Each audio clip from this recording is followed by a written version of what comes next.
Beralih ke informasi lainnya, Saudara Wakil Menteri Kesehatan Dante Saxono Harbuono memastikan sejumlah kasus siswa keracunan setelah konsumsi makan bergizi gratis atau MBG tengah diobservasi.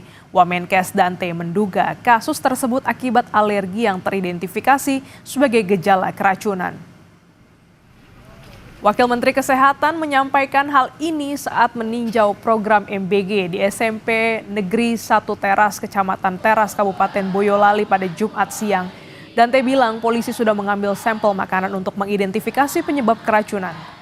Wamenkes Dante meminta penerapan program MBG perlu lebih teliti, menyajikan makanan yang higienis dan segar demi gizi siswa.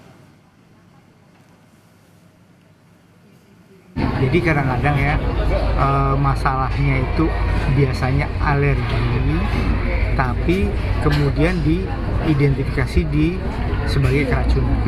Tapi kalaupun ada keracunan, kita sudah tidak lanjuti. Ada beberapa kasus di daerah yang diambil sampel makanannya oleh pihak kepolisian untuk mengidentifikasi apakah benar ini keracunan atau bukan. Pemerintah meminta maaf soal terulangnya kasus siswa keracunan menu makan bergizi gratis.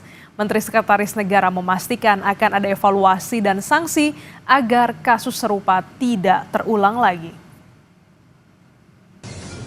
Pertama-tama tentunya kami atas nama pemerintah dan mewakili Badan Gizi Nasional memohon maaf karena telah terjadi kembali beberapa kasus di beberapa daerah yang tentu saja itu bukan sesuatu yang kita harapkan dan bukan suatu kesengajaan.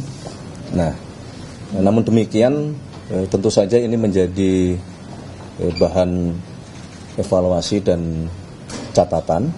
Kami telah berkoordinasi dengan BGN termasuk dengan pemerintah daerah untuk yang pertama adalah memastikan bahwa seluruh yang terdampak harus mendapatkan penanganan secepat mungkin dan sebaik-baiknya.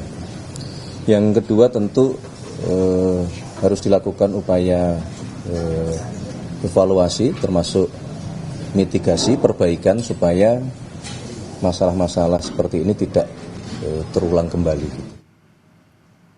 DPRD Kabupaten Blora menilai kandungan gizi dalam menu program makan bergizi gratis tak sesuai standar. Anggota Dewan Blora meminta Koordinator Wilayah Satuan Pelayanan Pemenuhan Gizi (SPPG) menegur sejumlah pemilik dapur. Kualitas menu MBG di Blora jadi sorotan setelah banyak penerima manfaat mengeluh melalui media sosial sebab menemukan beberapa menu sudah basi. Ketua Komisi D DPRD Blora, Subroto, menilai menu MBG yang diproduksi sejumlah dapur tak layak konsumsi sehingga perlu dievaluasi. Banyak aduan dari masyarakat kaitannya tidak layaknya menu yang disampaikan ke anak-anak kita. Jadi menunya tidak layak. Suatu contoh, saya tidak yakin kalau kandungan gizi itu terpenuhi. Kenapa saya tidak yakin? Bagaimana dengan edamame yang 7 biji, ono sing kopong, itu apa kandungan proteinnya mencukupi? Kemudian buah. Nah, hanya 1 kurma dan 3 kelengkeng kecil. Apakah memenuhi? Meskipun saya tidak ahli gizi. Sementara itu, Saudara, 10 siswa diduga keracunan MBG di Garut, Jawa Barat dirawat intensif di Puskesmas Kecamatan Kadung Ora sejak Selasa lalu. Polisi masih menyelidiki dan menguji sampel makanan untuk mengetahui penyebab siswa keracunan.